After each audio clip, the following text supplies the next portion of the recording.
Greetings, Eco Nerdlings. In this podcast, we're going to be discussing what the United States recycles and how it's recycled. Basically, what is it turned into? So, first of all, glass. The United States recycles approximately 36% of its glass containers. It actually costs less to recycle the glass than to create new glass. We have mixed color glass called a cutlet, and it's used for glassfault, which is a combination of glass and asphalt.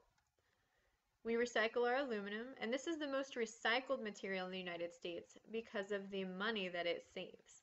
Making a new can from old one requires a fraction of the energy than to make a new can from raw materials. So approximately 2/3 of all cans in the United States are recycled each year. This saves us 19 million barrels of oil annually. So paper. The United States currently recycles 40% of its paper and paperboard. To give you a little bit of a comparison of what other countries can do, Denmark actually recycles about 97% of its paper.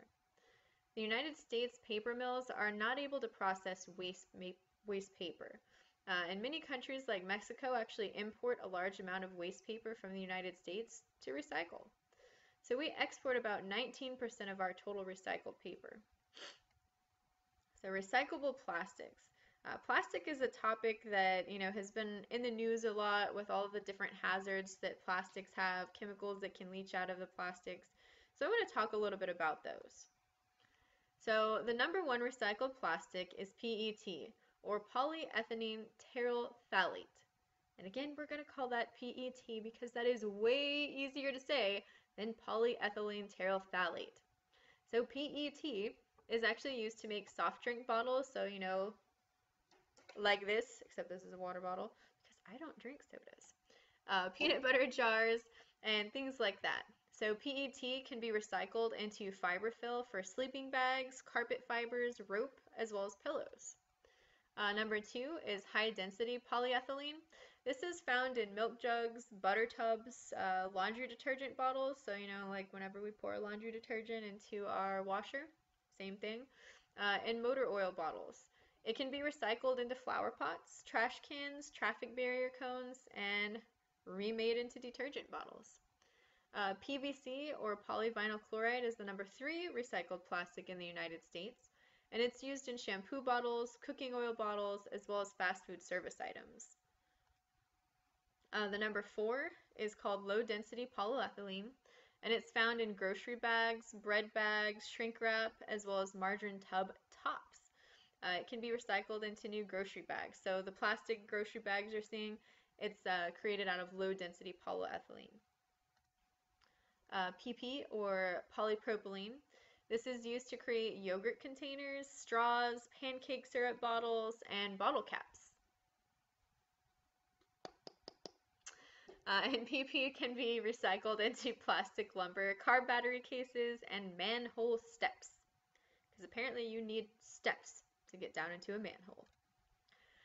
PS is found in disposable hot tubs, packaging materials such as those little, packaging peanuts, as well as meat trays. And polystyrene can also be recycled into plastic lumber, cassette tape boxes, which we probably don't produce too many of those anymore, and flower pots. So, and then we kind of lump all of the other plastics into the other category.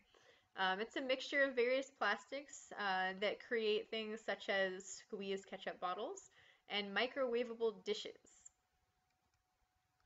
So one of the big problems that we have, though, is nuclear waste. Can we recycle it?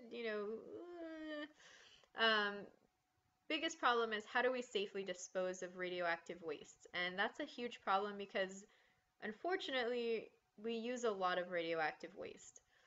They can be stored in isolated areas where they can't contaminate the environment, and it must have a geological stability and little or no water flowing nearby. So one of the biggest controversies that I grew up with living in New Mexico was the creation of the WIPP site. So basically, they created this site. They found these subterranean caverns that were made of salt, which is a very good barrier for hazardous wastes. So, there was huge controversy, lots of protests, because basically the United States kind of found this wonderful cave in New Mexico with all of the salt and called it the whip site, and they basically transported all of these toxic radioactive chemicals in barrels and, you know, basically carried them underground. They kind of excavated the area and made it into a huge nuclear waste storage facility. And that was one of the huge things that, happened when I was probably your age, because I was in high school and I remember being all fired up about it because I had an awesome teacher who was, a total environmentalist. And, I got really into it. We were protesting it, writing letters to, our governor and our senators and our representatives, and, we were angry. But of course, it got pushed through, so now New Mexico has the WIP site, which stores a ton of nuclear radioactive wastes. So, speaking of wastes, we're going to talk about waste that comes from where we live in Texas, or where I live now. So, Texas production of waste. The TNRCC oversees the municipal waste in Texas. Just to give you a little bit of a reference, in 1998, which was a long time ago, almost 20 years ago, so you could assume that that's probably about the same. It might have actually decreased a little bit. The solid waste disposal rate for Texans was about 6.5 pounds per day per person. So saying that me as a Texan, I would produce 6.5 pounds of solid waste per day. And this is based on every item that actually goes into a landfill that's not recycled.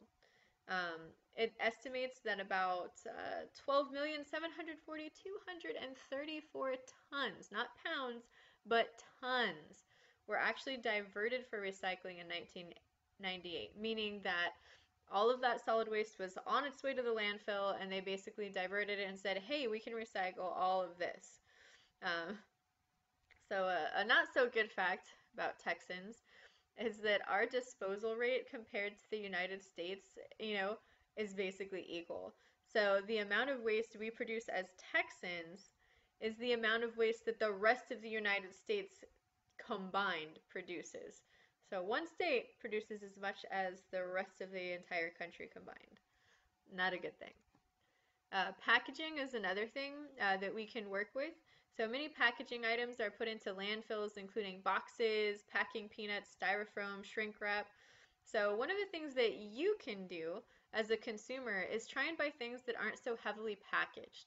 If you're buying a package and within that package there's, like 4 more packages, and within those 4 packages there's individually wrapped, items, try and buy just one big box of something. That can help out.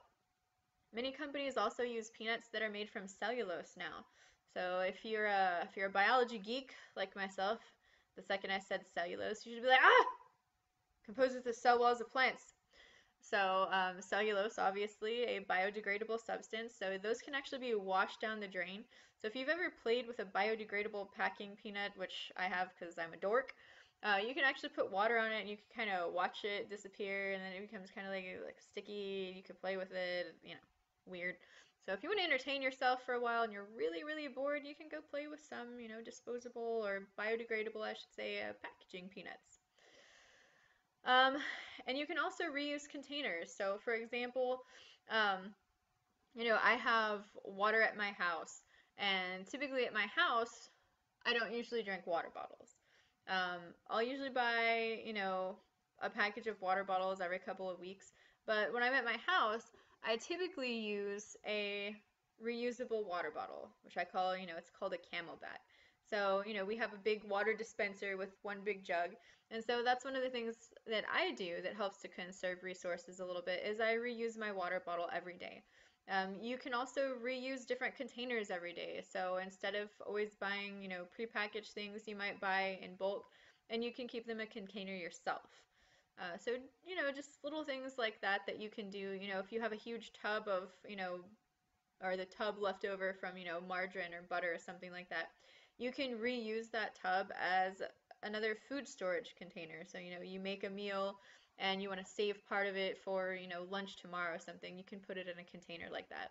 So those are just kind of, little bitty things that you can do to help conserve some of our resources.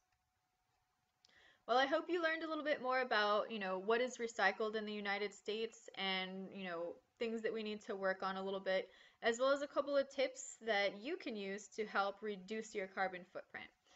So if you would like to rewatch this video lecture or any others for AP Environmental Science, you can visit my website at www.nerdlingscience.com. This is the Queen Nerdling signing off for now. Stay nerdy until next time.